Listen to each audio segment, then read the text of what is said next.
Well, I'm really impressed by all the my predecessors. So about me, what to know?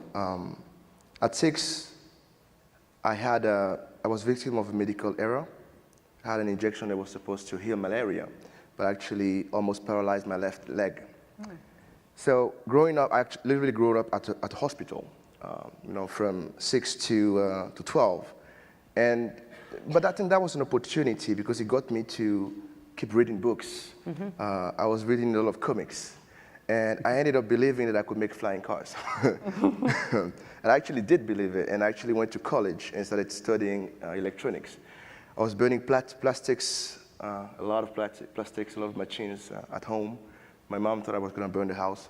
I almost did once, but but the fact that I was African and that I had this condition made everybody believe that I couldn't do it. And everybody was like, no, stop dreaming.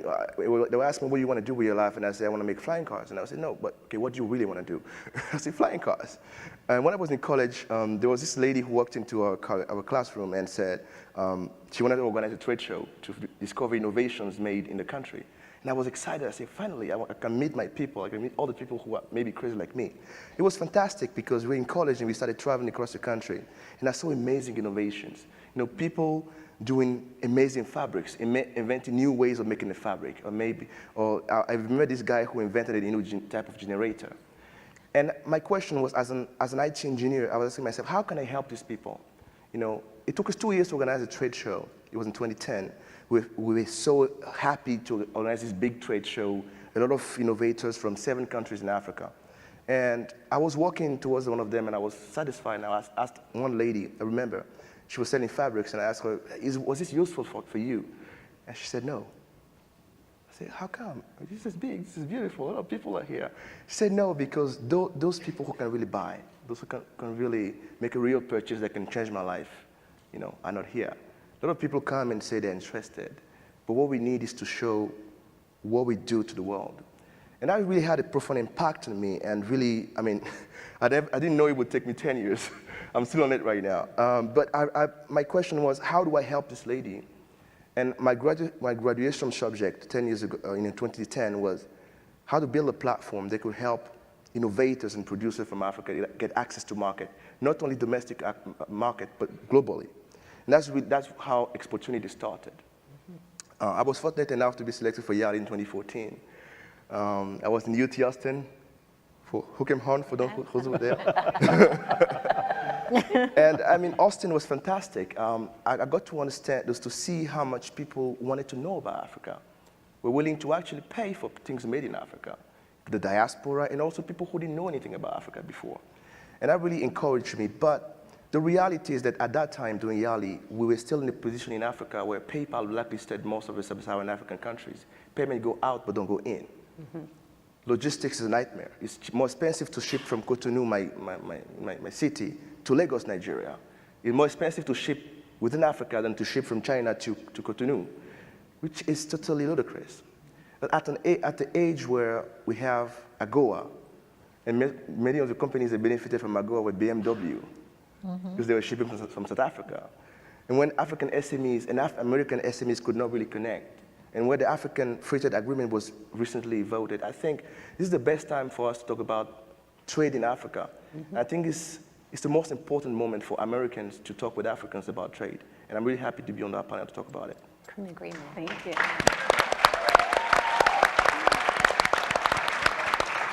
Power panel, man. I know. Power panel. I told you you were Wow. in for a treat. You are doing it. You're building it. You didn't see something in your community and you decided, I'm going to do something about it. And it's something that is not only helping you specifically, but it's helping people get access to markets.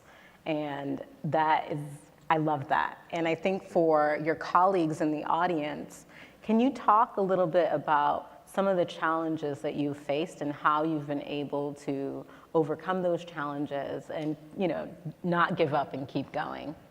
Well, thank you so much for this question. That's, first, guys, when you get back home, and I'm not bad mouthing. Most of us fellows have a 6-month depression. Okay. Because you go back and you have That's all real. these He's keeping it ideas. real. Yeah. You saw all these ideas. I'm going to change everything. Fantastic. I saw this amazing startup in Austin, and I'm going to do the same. And then you go home, and home is still home. Things haven't. It's like you're in a bubble right now, right? Exactly. I Yeah. mean, yeah. I don't want to burst it. Like, keep it up. Keep it. But to come to your question, I came home, and yeah, payment solutions didn't work, and we had to create it. I was fortunate enough to be selected for the Tony Lumelu Entrepreneurship Program for the first year, and I needed a payment solution, so I had a chance to ask the question. I told Mr. Lumelu, I want to do business with your bank. Can you introduce me? I want your bank to handle my transaction. He said, fantastic. This is the CEO. So I went down there, and I harassed the poor guy for 6 months.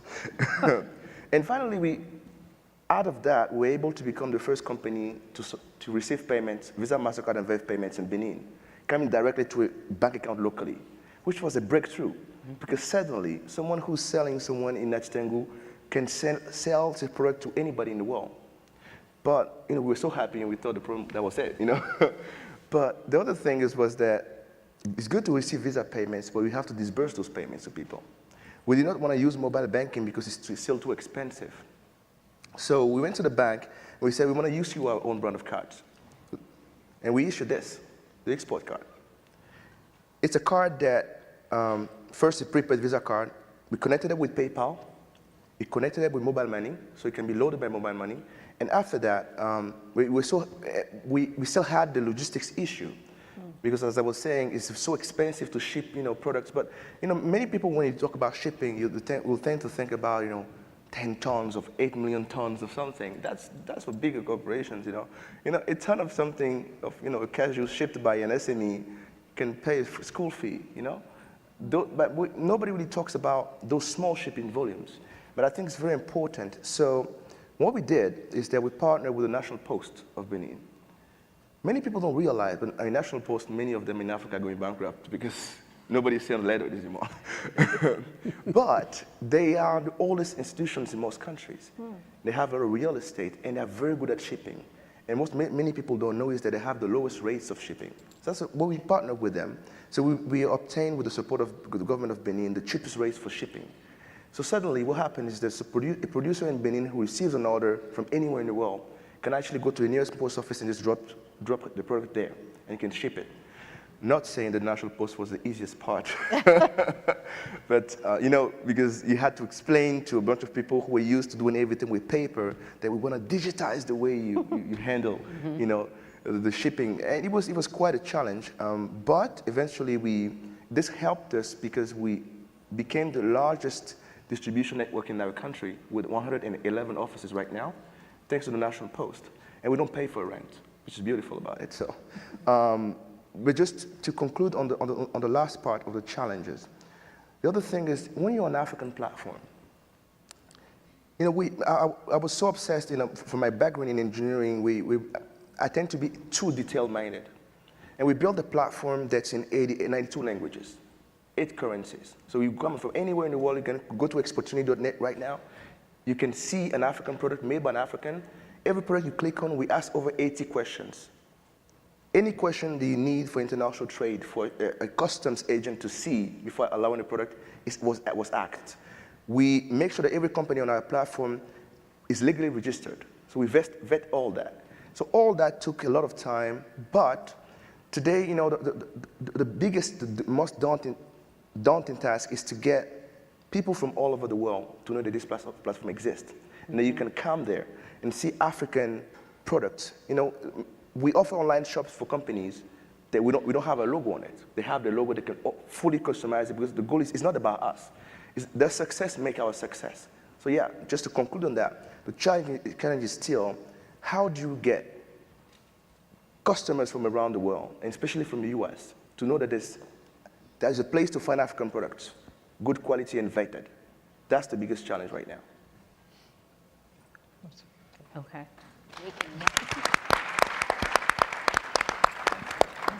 Well, on the same question, first thing, remember there's only one of you on the planet. And when you die, what do you want people to remember? You know, that's something that really gets in my mind every day. Second thing for me is put love in everything you do, because if you don't love it, you're just going to be miserable. So when I don't love something, I don't do it. Third, have faith. You know, if your dream doesn't scare you, it's not big enough Yeah. to make it scare you, and have faith in it. And third, and last,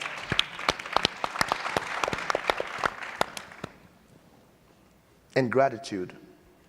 You know, I have a tattoo right here. It's written gratitude.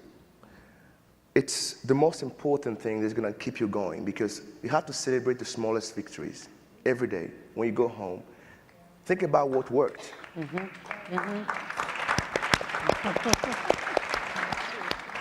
And the fifth, to close on that, is, see, look around you. The guy or the lady right next to you might be your biggest support in the next 5 years. Yeah, that's true. Yeah. Let them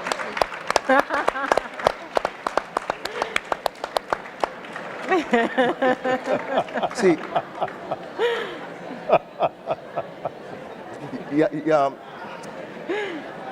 YALI, yeah. On that note, Good. I don't.